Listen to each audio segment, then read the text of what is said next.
chanter celui qui vient au nom du Seigneur.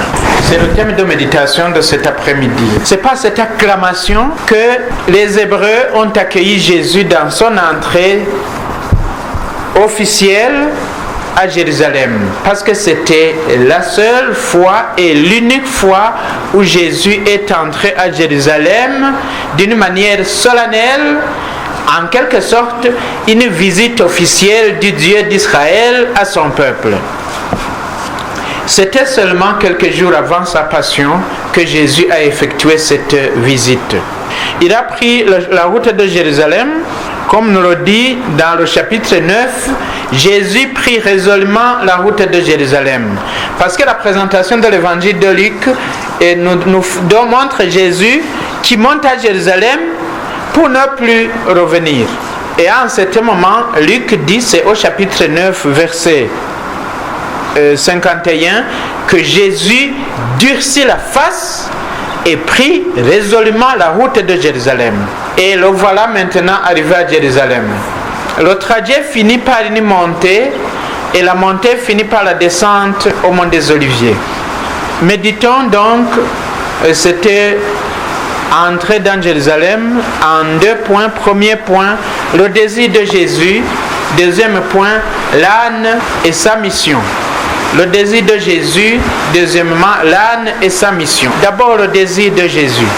Jésus est en route vers Jérusalem et il n'a qu'un désir, entrer dans la ville sainte et accomplir la mission que lui a confiée le Père. Nous avons entendu ce matin combien cette mission lui tenait à cœur. Toute sa vie, il vivait tourné vers Jérusalem. On sait que quand il est allé à Jérusalem, à 12 ans, il a eu du mal à repartir. Il a passé 3 jours là-bas. Une annonce et une préfiguration des 3 jours qu'il allait passer au tombeau près de Jérusalem. Mais c'est dire combien Jésus vivait tourné vers le jour où il devait entrer dans Jérusalem pour accomplir sa mission de rédempteur. Il se rendait compte lui-même de la manière dont Satan avait tenu en esclave bien des personnes. Il se rendait compte lui-même de la manière dont les Hébreux avaient besoin d'être libérés. Aussi aspirait-il à voir arriver le jour de la libération de son peuple. Son entrée devait avoir 2 effets, la glorification de son Père et la libération du peuple. Car pour Jésus, les deux sont liés. Quand la personne est libérée, Dieu est glorifié. Et Dieu se glorifie en libérant l'homme. C'est Saint Irénée qui dit, la gloire de Dieu, c'est l'homme vivant. Oh, l'homme vivant, ça signifie l'homme libre. Mais il ajoute aussi, et la gloire de l'homme, c'est la vie en Dieu. La gloire de Dieu, c'est l'homme vivant. Mais la gloire de l'homme, c'est la vie en Dieu, ou c'est de vivre en Dieu. Jésus donc aspirait à cela. Mais comment l'accomplir? Comment arriver, entrer dans Jérusalem pour l'accomplissement? C'est là où nous abordons le deuxième point, l'âne et sa mission. Deuxième point, l'âne et sa mission. Il advint qu'en approchant de Bethphagée de Béthanie, près du mont des Oliviers, il envoya 2 des disciples en disant, allez au village qui est en face et en y entrant, vous trouverez à la tâche un ânon, c'est-à-dire un âne, le petit âne, que personne au monde n'a jamais monté. Détachez-le et amenez-le. Et si quelqu'un vous demande pourquoi le détachez-vous, vous direz ceci, c'est que le Seigneur en a besoin. Étant donc partis, les envoyés trouvèrent les choses comme il leur avait dit. Et tandis qu'ils détachaient l'ânon, ses maîtres leur dirent, pourquoi détachez-vous cet ânon? Ils dirent, c'est que le Seigneur en a besoin. Ils amenèrent donc à Jésus et jetant leur manteau sur l'ânon, ils firent monter Jésus. Et tandis qu'il avançait, les gens étendaient leur manteau sur le chemin. Déjà, il approchait de la descente du mont des Oliviers quand, dans sa joie, toute la multitude des disciples se mit à louer Dieu d'une voix forte pour tous les miracles qu'ils avaient vus. Il disait, béni soit celui qui vient le roi, au nom du Seigneur, paix dans le ciel et gloire au plus haut des cieux. Voilà que le désir de Jésus est accompli. Non, le désir va se réaliser, pardon. Jésus va réaliser son désir. Il va entrer dans Jérusalem. Mais pour y entrer, il faut un moyen de déplacement. Parce qu'il venait chaque fois à Jérusalem. Chaque année, tout juif venait à Jérusalem. Mais cette fois, comme c'est visite officielle, il faut que Jésus y entre d'une manière spéciale. Et il lui faut un moyen qui permette de marquer ce jour et qui montre à tout le peuple que Dieu visite officiellement son peuple. Et quel est son moyen? Eh bien, son moyen, c'est un âne tout jeune que personne au monde n'a jamais monté. Ce sera son moyen pour entrer dans Jérusalem. Pourquoi Jésus a-t-il choisi l'âne? Pourquoi n'a-t-il pas choisi une personne? Parce qu'il aurait pu dire à Pierre, écoutez, arrangez-vous à 4 pour me porter sur... Oui. Oui, ils auraient pu. Pourquoi il n'a pas dit, il me faut un cheval, ou un chariot, ou un char? Pourquoi il a pris un âne? Et un âne tout jeune. Je vous en donne 3 motifs. Le premier motif, c'est pour accomplir les Écritures. Parce que dans le livre du prophète Zacharie, au chapitre 9, verset 9, nous lisons: Tressaille d'allégresse, fille de Sion, pousse des acclamations, fille de Jérusalem. Voici que ton roi s'avance vers toi. Il est juste et victorieux, humble et monté sur un âne, sur un ânon tout jeune. Zacharie chapitre 9, verset 9. En choisissant de venir à Jérusalem sur un âne tout jeune, Jésus accomplit cette prophétie du prophète Zacharie. Les Israélites qui connaissaient les Écritures, ils l'ont tout de suite reconnu.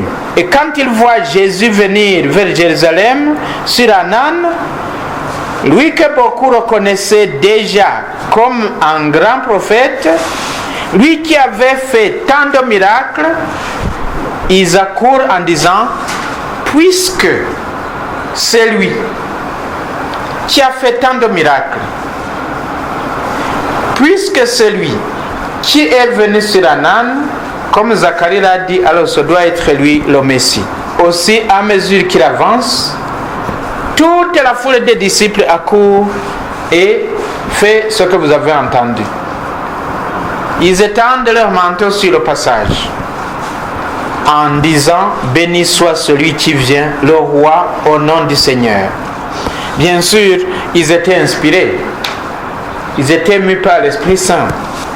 Tout Jérusalem a été donc alerté par les acclamations de la foule, les chants de louange que faisait cette foule en accueillant Jésus. Mais il a fallu l'âne pour que cela ait lieu. Jésus a voulu avoir besoin d'un âne pour entrer dans Jérusalem comme roi Messie. Ceci nous parle. Jésus a toujours besoin des ânes pour entrer dans toute la Jérusalem d'aujourd'hui. Ces villes où les habitants vivent dans l'indifférence. Ces villes qui pensent qu'ils n'ont pas besoin de Dieu. Les villes ou les quartiers ou les maisons, parce qu'ils sont bien installés dans leur confort, qui les fait oublier Dieu. Parce qu'ils vivent selon les idéologies anti-Dieu. Ou bien parce qu'ils sont pleins d'eux-mêmes. Parce qu'il y a des lieux où Dieu n'entre pas. Même dans cette ville, il y a des lieux où les gens... Oui. Je connais un homme qui a vu son ami qui allait à la messe tous les jours. Il a dit: mais toi, tu vas à la messe tous les jours? Il dit: oui. Tu as des problèmes? Parce que pour lui, celui qui prie, c'est celui qui a des problèmes. Et l'homme lui a répondu: non, c'est toi qui as des problèmes. C'est pas celui qui prie qui a des problèmes, mais c'est celui qui ne prie pas qui a des problèmes. Évidemment, il y a des personnes qui ne prient que parce qu'ils ont des problèmes. Ce n'est pas impossible qu'il y en ait même parmi vous qui soient venus à cette retraite à cause des problèmes. Béni soit les problèmes. Jésus avait le désir d'entrer dans Jérusalem. Il a encore aujourd'hui le désir d'entrer dans tous les lieux où il ne peut pas pénétrer. Et pour cela, il a besoin des ânes qui le portent et le permettent d'y entrer conformément aux Écritures. Deuxième motif, pourquoi Jésus entre sur un âne, c'est pour proclamer la paix. Dans la culture orientale et occidentale, où l'usage des ânes était courant, l'âne était utilisé comme monture de n'était pas utilisé comme monture de voyage, mais plutôt comme un animal porteur. Lors de la guerre, lors des cérémonies triomphales, on n'utilisait jamais l'âne. D'abord, l'âne n'est pas rapide, si vous voulez. Il n'est pas rapide, mais il est endurant. Il est endurant, l'âne. Il n'est pas rapide, mais il est endurant. Eh bien, pour les cérémonies triomphales ou bien pour les guerres, on utilisait les chevaux ou les chars. En choisissant donc d'entrer dans Jérusalem comme roi Messie, assis sur un âne, en choisissant l'âne alors qu'il y entre comme roi, et non sur un cheval ou sur un char, Jésus conteste l'orgueil humain et proteste contre la guerre et la violence. C'est pour lui une manière de contester l'orgueil humain et de protester contre la guerre et la violence. C'est d'ailleurs ce qu'avait prédit le prophète Zacharie lors de la prophétie de l'entrée du roi Messie dans Jérusalem. Dans le même passage, Zacharie chapitre 9, verset 10, nous lisons: il est juste et victorieux, humble, monté sur un âne et sur un âneau tout jeune. Ça c'est le verset 9. Au verset 10, il ajoute: il supprimera d'Éphraïm le char de guerre et de Jérusalem le char de combat. Il brisera l'arc de guerre, il proclamera la paix pour les nations. Voilà. Il supprimera d'Éphraïm le char de guerre et de Jérusalem le char de combat. Il brisera l'arc de guerre, il proclamera la paix pour les nations. L'âne, animal humble, pacifique, permet donc à Jésus, roi Messie, non seulement d'entrer dans la ville sainte Jérusalem, mais aussi d'y entrer comme roi humble et pacifique, et de montrer qu'il proteste contre la guerre et la violence. Il manifeste ainsi que son règne est un règne de paix et qu'il s'établit sans orgueil, sans violence, mais plutôt dans la douceur et dans l'humilité. Voilà le deuxième motif pourquoi Jésus a choisi l'âne.